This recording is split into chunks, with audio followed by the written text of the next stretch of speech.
개인정보연구소는 제목 그대로 뭐 정부사회에서의 인권 이슈에 대해서 연구를 하고자 만들어진 그런 비영리 연구소고요. 그러니까 이미 개인정보보호법이 있어요. 개인정보보호법이 있고 여기서 25조에서 고정형의 영상정보 처리장치 즉 CCTV에 대해서 규율하는 조항이 있습니다. 이미 여기에 따라서 이미 규율이 되고 있는 거죠. 하지만 이 법에서 물론 이제 규율하지 못하는 영역들이 있어요. 규율하지 못한다기보다는 예를 들어서 여기서는 이제 고정형 CCTV만 규율을 하고 있거든요. 건물에 붙어 있는 혹은 길거리에 붙어 있는. 근데 예를 들면 드론, 블랙박스, 혹은 이제 경찰이 뭐 이제 차고 다니는 바디캠 이런 것들은 이동하는 거잖아요.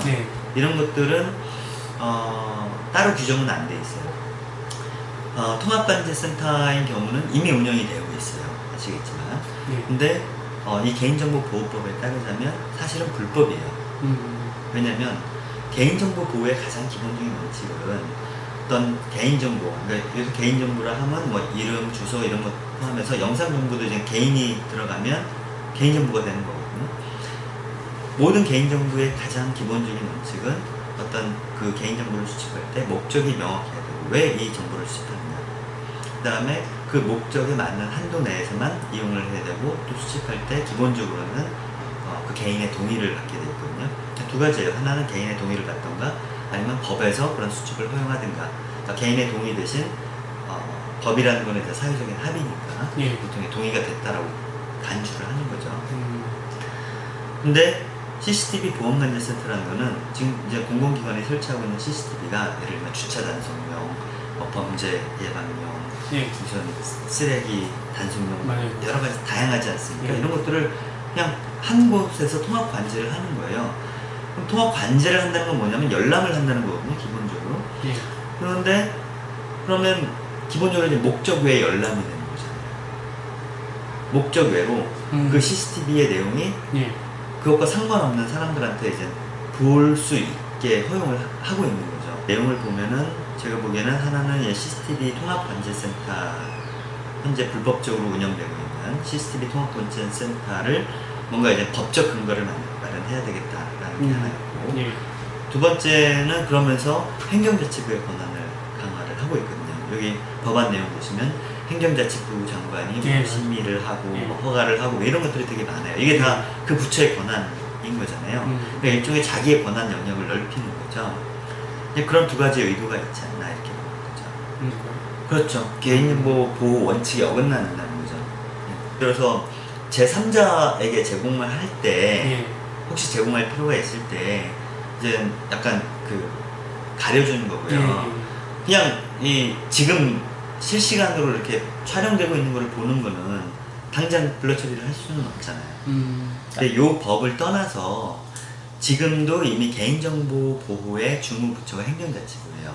그리고 개인정보보호위원회는 일종의 그 심의 의결하는 역할을 하고 있는 거죠. 그러니까 원래는 개인정보보호위원회가 이런 개인정보 보호에 대한 주무부처로서 독립성과 충분한 권한을 갖고 있어야 되거든요. 행정자치부 역시 자기가 엄청난 개인정보를 보유하고 있는 기관이 있지 않습니까? 기본적으로 이제 국민들의 기본적인 주민등록 정보를 관할을 하잖아요. 그죠? 그러니까 실제로 개인정보 보유자이면서 스스로에 대한 감독을 할 수는 없다는 거죠. 이용기관이니까. 그러니까 그런 어떤 독립적인 기관에서 이런 공공기관이든 민간이든 감독을 할 수 있어야 되는데 그때 이제 행정자치부가 공공기관에 대한 그런 감독 권한을 가지고 있었고 그런 권한을 놓치기 싫었던 거죠. 그런 일종의 공공기관의 부처이기주의가 작동을 해서 개인정보보호위원회가 만들어졌지만 여전히 행정자치부가 이제 개인정보 보호에 대한 주무 권한을 갖고 있고 개인정보보호위원회는 되게 부수적인 심의 정도의 역할을 하는 형태로 출범을 하게 된 거예요.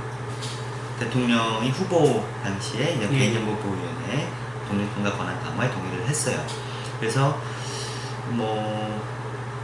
저희는 이제 뭐 지금 이제 다른 이슈들이 워낙 많아서 밀리고는 있지만 이 문재인 정부에서 그런 생각을 가지고 있다라고 아직까지는 생각을 하고 그러니까 지금 현재 행정자치부 그다음에 민간연구원 방송통신위원회가 가지고 있는 권한을 개인정보보호위원회로 통합하고 이게 독립선거 권한을 강화하는 이런 작업을 할 거라고 기대를 하고 있고 그렇게 해야 된다고 생각을 하거든요. 그러니까 이런 어떤 추세와 이 법안은 일단 맞지 않는 거죠. 왜냐하면 행정자치부의 그런 권한을 강화하고 있기 때문에 저희는 뭐 그렇게 충분한 논의가 됐다라고 생각하진 않아요. 사실은 이 법안의 문제와 관련해서 기본적으로는 일단 그 현행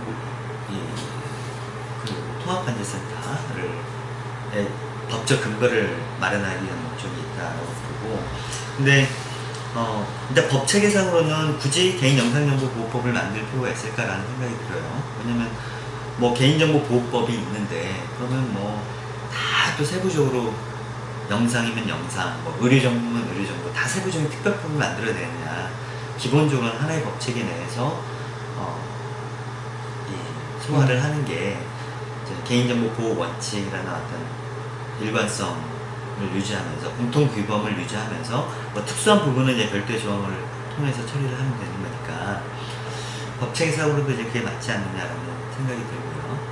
그렇지 않으면 개인정보보호법과 개인영상정보보호법이 서로 충돌하거나 서로 이제 원칙 자체가 이제 어긋나거나 그럴 이후에라도 그럴 위험성이 더 커지지 않습니까? 지금도 이제 정보통신망법도 있고, 정보통신망법에서 인터넷 사업자 같은 경우는 정보통신망법 규정도 받고, 개인정보보호법 규정도 받고, 도대체 우리는 어디를 따라야 되냐, 뭐 사실 이런 혼선들이 있거든요. 여기서 이제 빠진 부분이, 사실 이제 점점 이런 기술이 고도화되면서, 지금 예상하지 못하는 훨씬 더 개인정보에 대한 침해가 큰 그런 부분들이 발생할 수 있어요. 특히 뭐냐면 점점 더 인식기술이 발전하고 있잖아요. 그래서 요즘 스마트폰 같은 경우도 이제 얼굴 인식 뭐 이런 걸 하지 않습니까? 홍채 인식, 지문 인식 이런 걸 하고 있는데 이미 얼굴 인식 기능도 상당히 발전했단 말이에요. 맞죠. 근데 이거는 그 기존의 시스템과 완전히 다른 거거든요. 지금도 이미 예를 들면 차량 번호판 인식 이런 것들은 하고 있지 않습니까? 얼굴 인식이 돼서 이런 걸 생각을 해보세요. 그럼 CCTV가 그냥 촬영만 하는 게 아니라 오고 가는 사람들의 신원을 바로바로 파악할 수 있는 거예요. 얼굴 인식을 해서. 예를 들면 이런 첨단 인식 기술, 그 다음에 이런 뭐 드론이라든가 스마트폰도 포함해서 영상 촬영만 하는 게 녹음까지 가능하고 원격 촬영도 가능하고 얘는 이랬을 때 이런 것들을 어떻게 볼 건지, 그러니까 우리가 논의해야 될 사항들이 훨씬 더 사실 많고 이 기존과는 다른 일종의 이제 그 규제 체제가 있어야 되거든요. 예를 들면 덜 민감한 건 사실 규제를 덜 해도 되지만 훨씬 프라이버시 침해가 큰 거는 훨씬 많은 규제가 필요한 거죠. 그랬을 때 이제 어느 정도의 규제가 필요한 거냐, 사실 이런 부분들은 훨씬 더 많은 논의의 여지가 있다고 보는데 이 법안은 아직 이제 그런 부분에 대해서는 포함하고 있지 않고요. 법안이 필요하다면 세세하게 만들 수도 있죠. 그러니까 유럽 같은 경우는 작년에 GDPR이라는 일반 개인정보 보호 규정이 만들어졌는데 이 법안을 보시면 엄청나게 세세하게 규정을 하고 있어요. 왜냐면 개인정보 보호라는 게 예를 들면 제가 스마트폰으로 이렇게 촬영하는 거하고 어떤 경찰이 조직적으로 어떤 개인정보를 수집을 해서 처리를 하는 거는 그 영향력이 엄청나게 차이가 있잖아요. 그러니까 기본적인 개인정보 보호 원칙은 단순하더라도 실제 어떤 경우는 너무 어떤 개인의 자유를 구속하지 않도록, 혹은 여기 보면 뭐 정당이나 뭐 이런 종교기관이나 일반 단체들, 예를 들면 우리가 지금 현행 개인정보 보호법도 동청에 명부 기록하는 것도 이거 개인정보 보호 규범이니까 뭐 다 세세하게 적용하고 이렇게 모든 것을 엄격하게 똑같은 수준으로 할 필요는 없는 거잖아요. 어떤 부분은 엄격하게, 그러니까 느슨하게 하더라도 예를 들면 대기업이 개인정보를 수집하는 거는 그만큼 엄격하게 감독을 하고 규정을 적용해야 될 필요가 있는 거죠. 혹은 공권력이 그렇게 하는 거는 남용할 여지가 없도록 감독을 철저하게 할 필요가 있는 거죠. 그러니까 서로 다른 수준이 적용되려면 그 상황에 맞는 세부적인 규율이 필요할 수도 있거든요. 예. 현행 개인정보보호법에서도 예를 들면 일반적인 개인정보 수집과 민감정보, 예를 들면 정치적인 견해라든가 성적 취향이라든가 DNA라든가 이런 정보들이 있잖아요. 이런 정보들은 그 민감정보로 규정이 되어 있거든요. 이건 더 특별한 보호를 해요. 혹은 주민등록번호 더 특별한 보호를 하잖아요. 그러니까 정보에 따라서 더 특별한 보호를 할 수는 있다고 생각하거든요. 더 특별한 보호를 하거나 혹은 다른 형태로 규제를 할 수는 있다고 봐요. 근데 이제 그거를 이제 개인정보보호법 내에서도 해결을 할 수 있는데 이 개인영상정보보호법을 이렇게 별도로 만드는 거는 예. 오히려 현행 개인정보보호법보다 좀 완화하려는 거 아니냐 이렇게 저희는 이제 보는 거고, 실제 내용상으로도 완화되는 부분들이 보이고